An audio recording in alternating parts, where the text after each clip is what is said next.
Jason with the board game mechanics. I'm lost in space. I'm on a quest. I'm looking for Planet 9. I can't find it. It's dark and it's cold. And I feel like I'm really in the Blair Witch Project, but I'm really in space.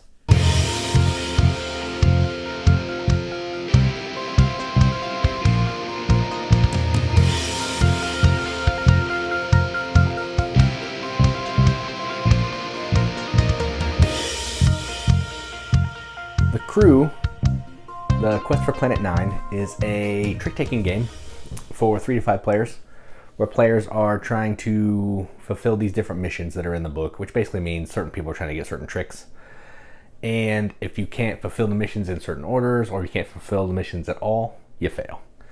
And you're just trying to play these as many times as you want to either just jump around, pick some missions, or start at mission number 1, end at mission number 50, and you have found Planet 9.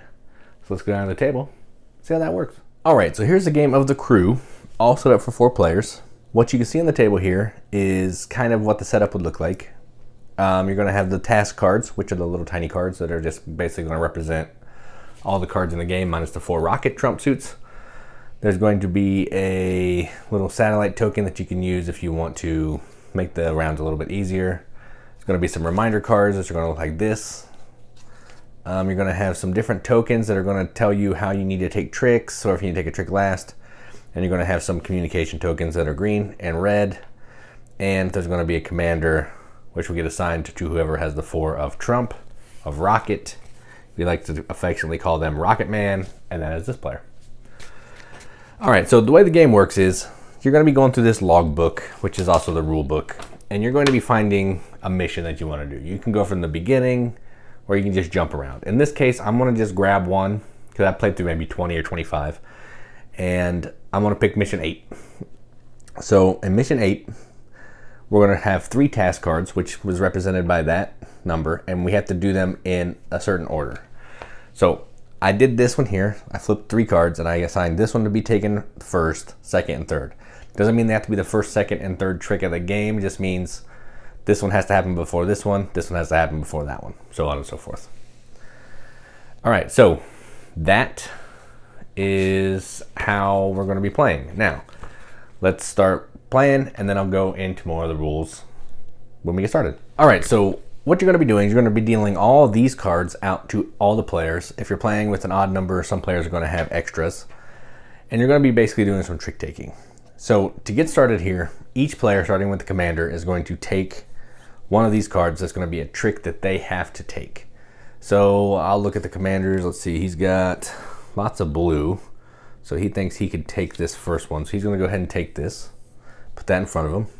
Then I'll go to this player. I should probably look at their hand so I don't make a dumb decision. They'll take the yellow. So they'll keep that in front of them. And then this player has to take this one, so it doesn't really matter what they have right now. All right, then starting with the commander, we're going to play. Same rules as like every trick-taking game. If you lead a card, you have to follow the card unless you don't have it. Then you can trump it or throw off. The only trumps in the game are the rockets, and they look like this. They have no suit, they just have a number and a rocket. All right, so this player wants to get his first, so he's just gonna go big. And he's gonna hope that whoever's playing is going to play the correct cards. So we're gonna play that one. This player will go here. Do they have any blue? They have 1 blue. So still the commanders. And then this player will throw the 3 blue. And this commander, the first trick and the first task, he got the 3 blue. So he'll take this, put it over here into his scoring pile. I like to flip these down just to make it less confusing for everybody to know that that's off the table. And then it'll still be his lead because he took the trick. The next, we have to get this player to take the 7 of yellow. So let's see here, which is going to be trickier. So let me see if I can get any information here.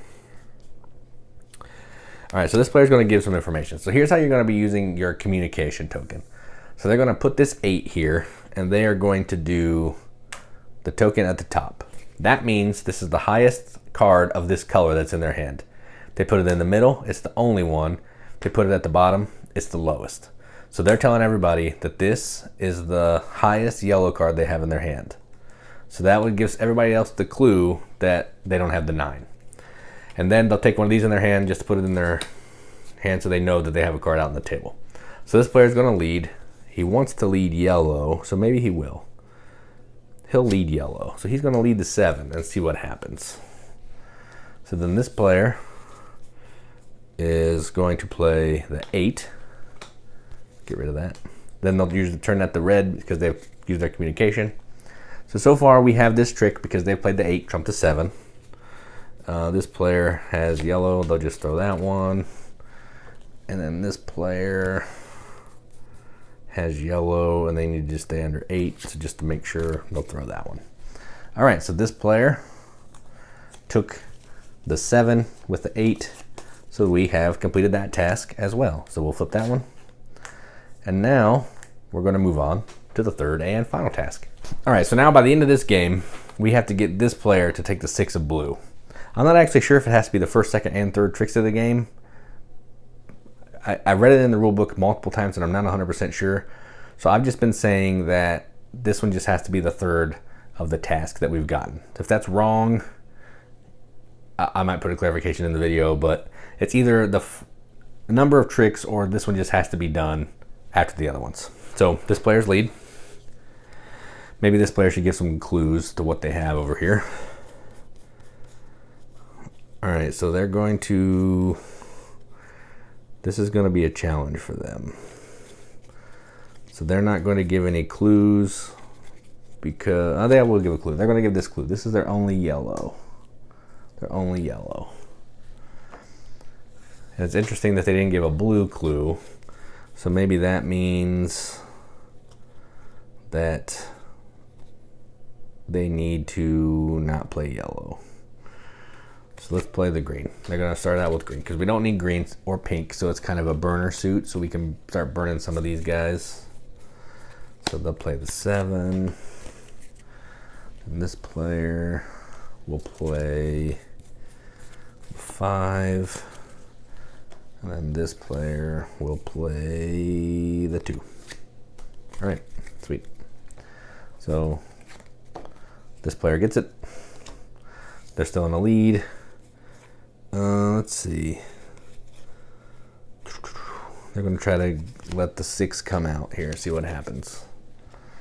So they don't have any blue, so they're going to do this. That's going to symbolize 1, they don't have any trump. 2, they don't have any blue, and that's their only yellow card, which I should probably also put that right there. Then we're on blue, so we're about to lose this right here because this is this player's only blue. And then this player, doesn't matter what they play because we've already lost. So this player in the corner down here who didn't have a task took the 6. Should have been this player, so we failed that mission. So you can keep doing the mission over and over and over till you get it. You can move on to different ones. You can just keep playing it however many times you want until you complete it. It gives you some kind of way to score. Like I'll show you real quick. It has some stuff down here that you can fill out, like how many times it takes you to do it and all that stuff, and then the extra information. I haven't filled it out. I just have fun playing through the missions and trying to beat them, because some of these back here in the book get crazy hard. Like, look at this one, mission number 47. There's 10 cards that you got to get, and there's 10 cards that everybody has if you're playing a 4-player game. So you got to get it right every single trick. You don't have to get them in any certain order. You just got to get the right cards to the right people every trick. That is tricky. So yeah, play through that. Start at the beginning, jump around. I didn't really play through in order. I just grabbed someone I was playing just to have fun. So that's how you play the crew. Let's go up to the top, see what we think about it. All right, well, that was the Quest for Planet 9. Well, that was the crew, the Quest for Planet 9. And you can see it's a trick-taking game. So if you played Spades, Hearts, Euchre, any of those, Fox in the Forest, if you want to relate to modern games, this is going to feel familiar. You're following suit. You're trying to make sure that you're getting the tricks that you're assigned to, or you're trying to make sure that whoever is assigned to certain tricks are getting the tricks. It has that weird where you can't really communicate thing, kind of like the mind. But this one you're allowed to actually say some things. You just can't tell people outright what card you have. That's why you have that little token. Yeah, it's fun. I enjoy trick-taking games. Euchre's one of my favorite trick-taking games of all time, probably. And this is enjoyable. So when I was playing, I just jumped around from mission to mission because some of the early missions are really easy and some of the later ones are really hard. So I would just open it, find one, play through it a couple times until we beat it or didn't beat it and just move on. So yeah, you can do the scoring if you want to in the book. I didn't do it because I didn't really care. It was just fun to play. So I'm not going to talk about this one too much because you saw it. I'm not going to talk about the art because it's just cards. But I do like the chits. I think the cards are nice quality. I like the colors. I like that if you're colorblind, they even have symbols on all the suits as well so you can differentiate, which is nice. So I'm going to go ahead and give this a BGM accepted seal. I'll give it an 8 out of 10 stars on BGG, which is a 4 out of 5. On our arbitrary wrench scale, that means absolutely nothing, but we like to give it to games that we enjoy, yada, yada, yada. You've heard that about 100 times now. But I'll keep doing it because that's what we do here. We run things into the ground and we are mediocre. So that was The Crew, The Quest for Planet 9. And I'm Jason with the Board Game Mechanics. And as always, keep gaming.